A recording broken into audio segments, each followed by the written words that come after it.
Nou, daar ben ik klaar voor. 3, 2, 1.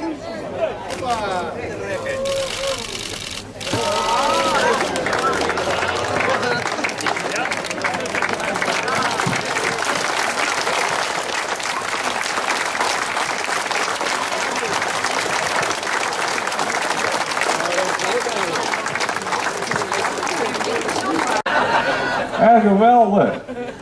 Even een heel kort verhaaltje over het standbeeld. Ik heb de heer Keizer afbeeld eigenlijk in toen er volledige lengte is, maar.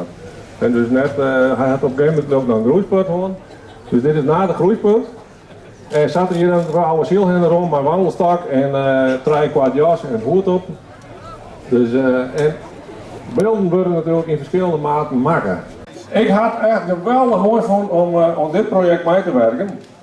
Het is natuurlijk super bijzonder. Auke, mijn maat, dat had uiteindelijk in een beeld staat bij Auke en Nieke van Roos. Nou ja, wat wil je nog meer?